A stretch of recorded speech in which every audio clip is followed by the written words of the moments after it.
Well, I don't know what suitable word I could really find to sum up this this preposterous parade of a race.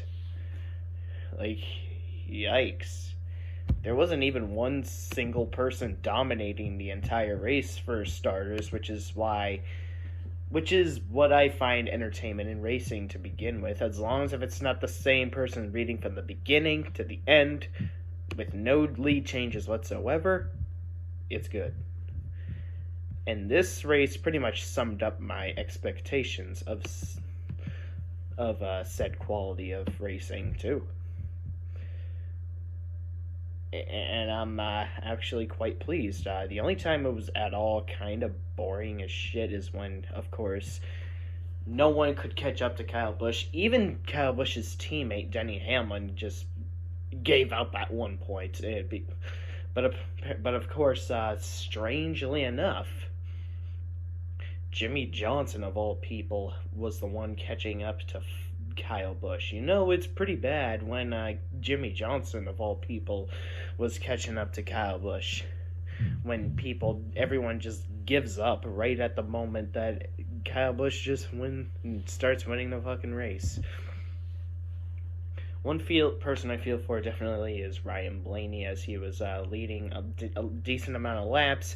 He spun out. It looks like he could eventually repair his car and actually end up getting at least 7th place or whatever. Then, of course, Ty Dillon, as expected whenever there's an incident, just happens to clobber him. Like, I wish I could rage, but at this point I'm just like, whatever.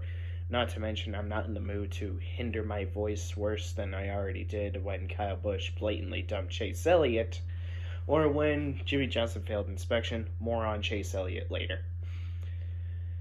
But damn, a lot of people are now, speaking of Jimmy Johnson, I'm probably going to say, oh, why don't you, what? You're not going to go on a full-on Hades rage on Jimmy Johnson for dumping Stenhouse? But yeah, Kyle Busch is the ultimate sinner when he dumps Chase Elliott. I missed the part where Denny Hamlin was getting loose off an exit.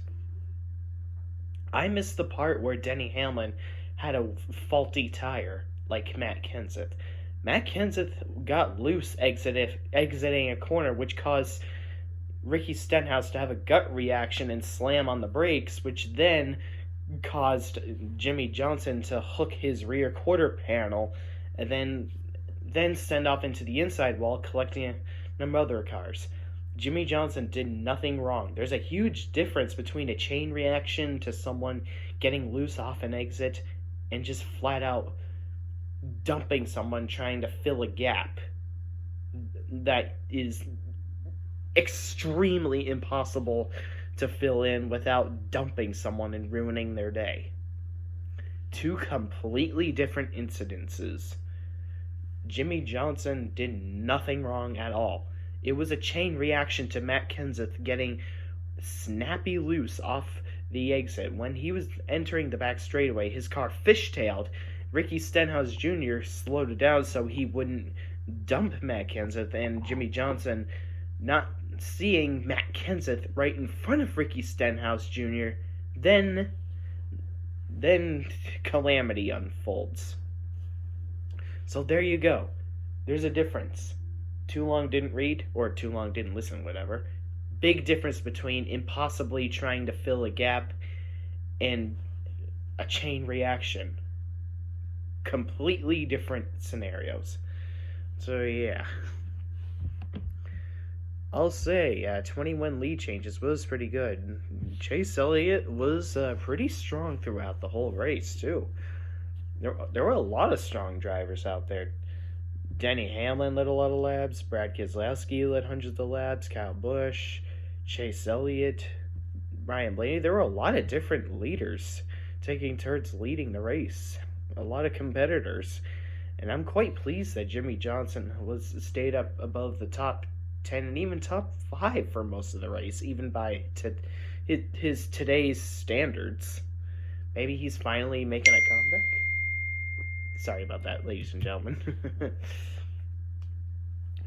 I mean, speaking of which, I was actually becoming more and more impressed with Ricky Stenhouse's increasing performance. He's becoming less of a wreckaholic and more of a he's. And it's kind of weird how he did shit in a top tier team, but now he degraded back to a shitbox team.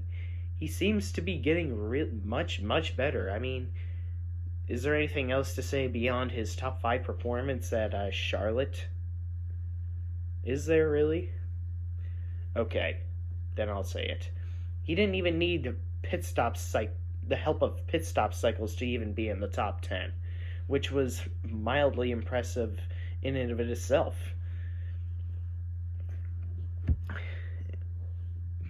Alright, now that we got all that out of the way, let's discuss the much more bigger elephants in the room. NASCAR, or the lower funded teams, not really much on NASCAR, still staying on the track when they know they had problems the previous caution. Like, what the fuck was that? Why did they still stay on the track when they were the previous caution? Like, what the fuck is... like, was it really necessary at all? For fuck's sake. Oh, whatever. Anyways, a lot of people like to think that Chase Elliott, people are calling us hypocrites because Chase Elliott apparently dubbed Joey Logano when we all know damn well that they were just bumping each other. And that's just typical Bristol racing. Everyone knows that. Everyone knows that. That was just typical racing. Let's discuss the first incident. There was a lapped car. Joey Logano made a 3-wide on the middle. Denny Hamlin was on the outside. So Chase Elliott, like the most precise skill he has ever had in a single race ever before, threaded the needle to try to go for a move. And as long as... Listen, when someone bumps another person for another position, it's fine. When you blatantly dump someone, stupidly trying to fill a gap that is impossible to fill without wrecking someone, then it's not fine. Or just blatantly dumping them at all. A lot of people are still going to wonder why Chase Elliott fans are either not mad at Joey Logano or are trying to make it quote-unquote excuses to rationalize Chase Elliott's justified racing. Again, Joey Logano, yes, was bumping Chase Elliott. Yes, Chase Elliott did a scrape and bump back at Joey Logano to try to, perhaps too aggressively, try to get back in the lead. But when Chase Elliott tried to make a move on the inside, he took advantage of perhaps too much momentum. So much to the point where he was so aggressive that he got himself loose underneath Joey Logano, which then sent them both into the outside wall. So following that intensity of that race, let alone that finish, I wasn't sure whether to fanboy that sort of NASCAR racing, which is what I would always expect at Bristol, or to be super bummed that Chase yet again choked another. But hey, it really wasn't anything too toxic or infringing, because all Joey Logano and Chase Elliott did was race each other. Sure, it bit them both in the ass in the end, but as long as that they didn't dump each other and ruin each other's day blatantly, it was fine. If you move someone out of the way from one position, it's fine. But if you blatantly dump them, it's not fine. A lot of people have this gargantuan misconception that just because you rub someone or make contact with them, trade paint or whatever the fuck, you are automatically a dirty driver. Or if you dump someone because of someone having justified ire against you, then you are automatically a dirty driver. Again, if you are seriously, with all of your heart, racing for a win, then bumping someone out of the way for only one position is fine. Yeah, Joey Logano was bumping Chase, and Chase was bumping Joey Logano back, but as long as they didn't dump each other, it was perfectly fine. As long as they didn't do what Kyle Busch did at Darlington, or what Denny Hamlin did to Chase Elliott at Martinsville in 2017, or whatever the fuck, it was fine. It's just like the same point I make with Carl Edwards all the time. As long as Carl Edwards bumps someone from one position, it's fine. Like what he did to Kyle Busch in 2016 Richmond. Him bumping Kyle Busch from one position is fine, but him blatantly dumping Brad Keselowski for the win at Gateway in 2010, when they were in the lower series, no less, was not okay at all. It was not acceptable whatsoever, especially when that could have hurt Brad Keselowski, no less. Another point. Kurt Busch bumping Jimmy Spencer at Bristol in 2002 was fine. Kurt Busch blatantly dumping Jeff Gordon after Jeff Gordon only moved Kurt Busch out of the way from one position at Martinsville in 2010 was not okay at all. Do I make myself clear? And if I need to get the crayons out, how about I just link Kamikaze Games' Bumper Dump the Difference video, so it would get through all of your thick skulls.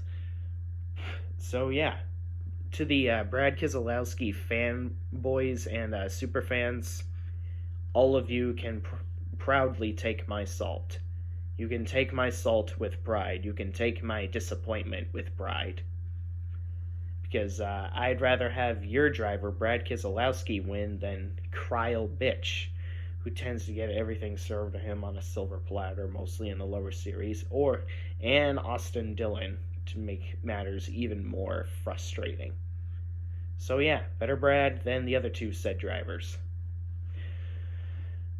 I can accept Brad Keselowski winning over Chase Elliott. I'd rather have him benefit from Chase Elliott choking than Kyle Bitch, as I cannot stand that scumbag taking everything away from Chase, let alone the entire Joe Gibbs Racing team in general. Almost every race Chase choked was won by Kyle Busch. 2017 Dover, 2017 Martinsville. To expand it upon the entire Joe Gibbs Racing team in general, 2017 Phoenix.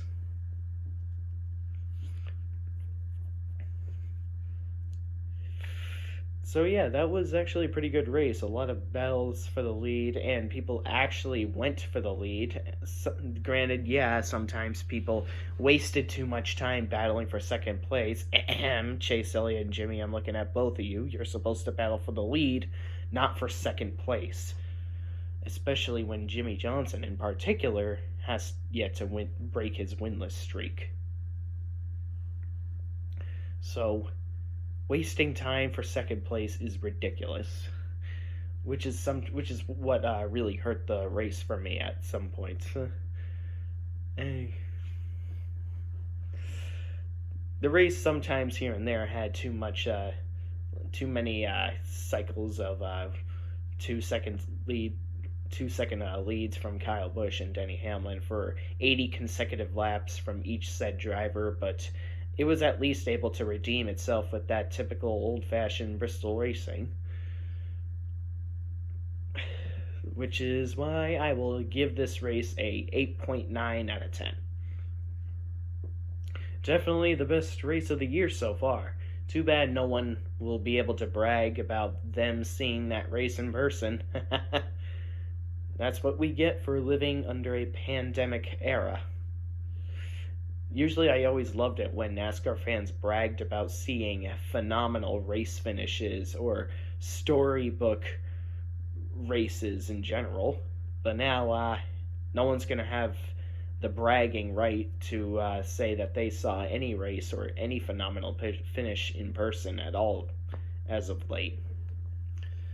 In other words, if Jimmy Johnson were to break his winless streak at Atlanta, too bad no one will have the bragging right to say that I saw Jimmy Johnson finally break his winless streak, outside of the people that work for NASCAR at least.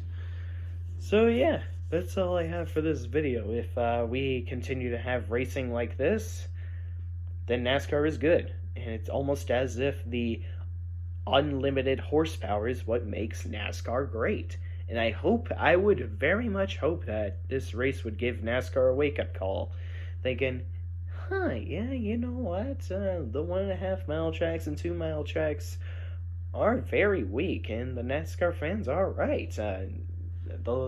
Ever since 2019, we haven't had much phenomenal finishes outside of Kentucky last year, so I think it's better if we just throw away this limited horsepower garbage and actually revert back to what's similar to the 2014 or 2016 package.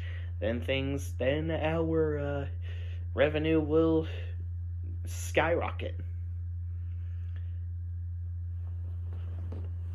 NASCAR is already bad enough without a sponsor as it is, so you guys might as well take criticism and actually tweak the Gen 7 to make it run like the Gen 6 did in 2016 and 2014 and other such decent years like 2013 and 2017, even though 2017 had some races that were faltering here and there, like at Loudon. Definitely the flat tracks were pretty subpar, not gonna lie.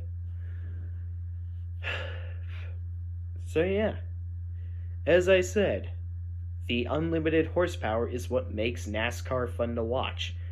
Not an absurd amount of big ones every single solitary 10 laps, not constant crashing, not constant cut tires, not fucking absurdly long-ass leads, 5 to 10 second leads all the fucking time during long green flag runs.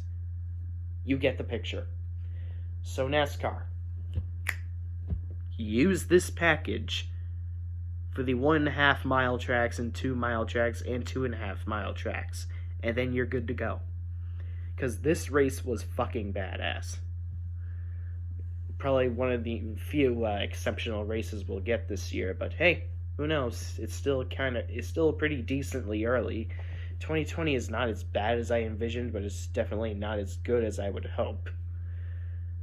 I'm hoping it would progress, people. I'm looking for hope, as I always am. I am looking for optimism and hope. Perhaps too optimistic for my own good, but hey, I'm not gonna let pessimism ruin my or anyone else's dreams. Thank you guys for watching. Stay safe, stay healthy, keep it metal. Space out.